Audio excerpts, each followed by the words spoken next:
Conversations with Artists, brought to you by The Smith Gallery and Fine Custom Framing.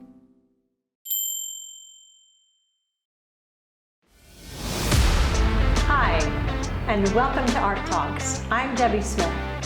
Art Talks was designed to center around the artist and their work, and to have conversations with them to learn about their background, their training, their history, their technique, and most importantly, what inspires them. So that too will inspire us. So when we buy one of these beautiful pieces to take home for our walls, we can remember this conversation, and it has even more value.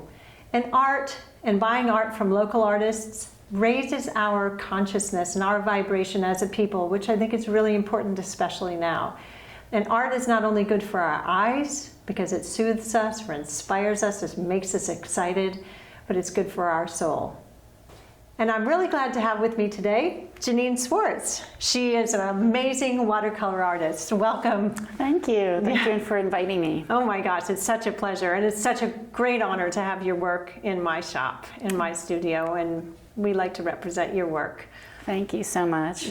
Anyway, let's just talk a little bit about your history and how you became a painter, a watercolor painter, the painter that you are, that makes you so excellent. I mean, did you train to be an artist? I did. I studied at Hack, and then I worked in graphic arts. I worked for a publishing company for a number of years, and I had the opportunity there to really pursue more drawing and watercolor paintings, and then doing that more and more on my own in my free time. And then it just became, I don't know, it's such a passion, you know, and I was fortunate enough to find some friends that were artists and accomplished, and kind of, when you have that scope of friends around you, they can help guide you through, you know, entering juried exhibitions, getting into a gallery, and that sort of thing. And so it kind of just developed from there. And how do you go about painting? I mean, when you see something you want to paint, then do you go to your studio and do you lay it down? What is your process? Yeah. Well, it can be a couple of different things. I usually work from a photo reference. All right. So I might start with some flowers in the garden, or an object that I see in even a thrift store or something like that, something that catches my eye. In that case, I'll set up a little still life and I'll photograph it, and then review all the photographs, do a little photoshopping or whatever I need to do. And sometimes I'm just out and about and I'll see something to inspire me, like the dappled path. Oh, yes. I was driving along, and I saw something further down the road on the opposite side, and we parked the car, and so I walked down the road, took a few shots, and I was like, turned around, and I saw that, and it just went, oh, to me, you know, it just is something that I wanted to capture. That is cool. So is there anybody that, like an artist that you have revered or that has inspired you to do the artwork that you do, or is it just a style that you developed by yourself? Yeah, I kind of had this style, something that I just enjoy. I enjoy realism. I enjoy all types of art, but this is just the challenge for me to be able to control the medium I'm working with. Mm-hmm. You know, it's that getting your hands to do what your mind, right, which is a remarkable. You know, what you see up here and what you want your hands to do are sometimes two different things, I right? bet. Yeah. So I enjoy that challenge, and I just enjoy painting in a realistic style. But I've been fortunate to spend time with a lot of really nice, great artists in this area, and I think there's something to take away from each and every one of them, whether it's something from the business end, whether it's a tip or a technique that they had, you know, just any advice or inspiration. It's just so nice to be around other part artists. Of a community. Yeah, absolutely. Which is amazing. Again, local artists are living, breathing people that are creating this amazing artwork, and we need to support them. Absolutely. Yeah.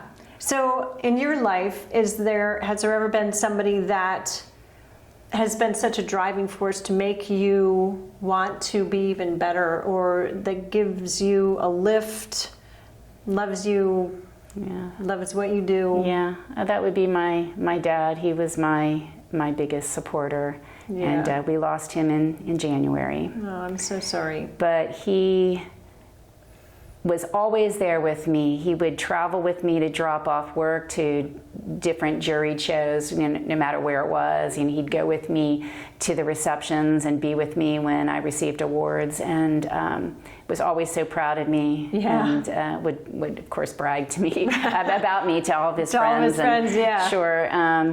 But he was my biggest fan. Tell me a little bit about your studio.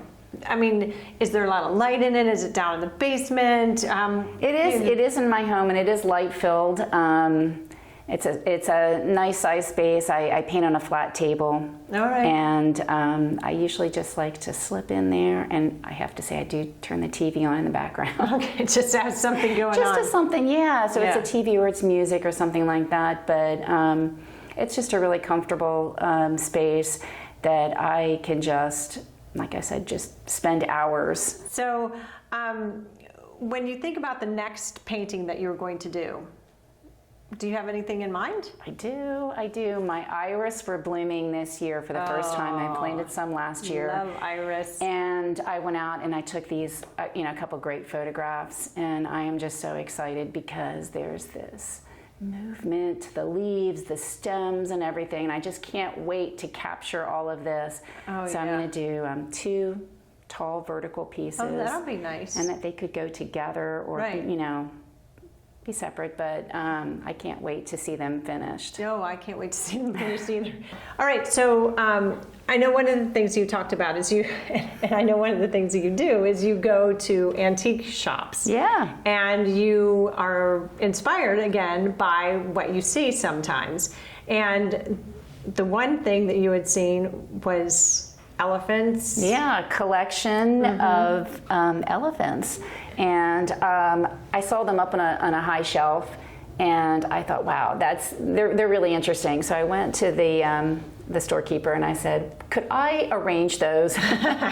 Just move some stuff around in your store and just arrange those and take some photographs. And she was like, fine, go ahead. And I think she thought I was a little odd, but that's okay. You're an artist. So, right. So I took all of these shots and went back to my studio, and the elephants, you call it trunk show? The trunk show? Yep. Well, because it's a perfect name for it. They all have trunks. Yep, and I just love all of the different textures and details, and I just slipped in, my own background there, and I thought it was just a really fun piece. Oh, it's amazing. I mean, you have so many textures. The time I went to the antique store and I found the speed limit sign, which I sold. Yes, the speed limit sign that I painted. That was just a really fun, different piece. It was, yeah. Yeah, I love finding things like that. Right, it's like treasures, and then you paint them, so they're with us forever. Yeah. So it is, again, such a pleasure to represent you and your work, and I can't wait to see everything new that you do. And it's been a pleasure having you today. Thank you. Yeah. So I'm so glad you joined us, and Jeannine Swartz. And if you'd like to purchase any of her work, you can contact me here at the gallery, the Smith Gallery in Fine Custom Framing at 190 Reno Avenue in New Cumberland. My phone number is 717-774-4301, or you can contact me, Debbie, at fineart2u, that is 2nu.com. So until we see you, have a great day, and thank you for joining us on Art Talks. Art Talks.